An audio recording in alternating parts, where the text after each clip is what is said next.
ایک بھائی نے فرمایا کہ یہاں یہ ہمارے پاکستان کا مسئلہ تھا کہ ایک ایجنٹ کو 23 لاکھ روپے حج کے سلسلے میں دیے تھے، لیکن جیسے لاسٹ ایئر ہوا کہ بہت سارے لوگوں کے نام قرآن اندازی میں نہ آ سکے تو وہ کہتے ہیں کہ وہ اسی کے پاس رہے۔ اب 2026 کی قرآن اندازی کے اندر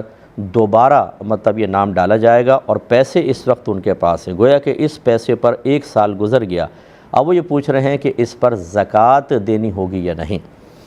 دیکھیں، جب آپ نے وہ پیسہ اس ایجنٹ کو دے دیا اور یہ حج اگر آپ پہ فرض تھا، یہ ضروری ہے کہ یہ توجہ رکھیں کہ اگر حج فرض تھا تو یہ گویا کہ ایک اللہ تبارک و تعالیٰ کی طرف سے لازم کردہ عبادت میں یا اس کی ادائیگی کے اندر پیسہ مستغرق ہو گیا، لہٰذا اس کے اوپر اب زکوٰۃ نہیں بنے گی۔ گویا کہ آپ نے دے دیا، اب یہ پیسہ حج کے ساتھ مستغرق ہو گیا ہے، اس پر زکوٰۃ نہیں ہوگی۔ لیکن اگر آپ کا نفلی حج تھا اور اس کے لیے آپ نے دیا ہے تو پھر بالکل آپ کو 1 سال بعد زکوٰۃ دینی ہوگی، کہ پھر یہ حاجت اصلیہ نہیں کہلائے گی کہ مطلب فرض حج ادا تو آپ کر نہیں رہے، نفلی کر رہے ہیں، تو لہٰذا اب زکوٰۃ بنے گی۔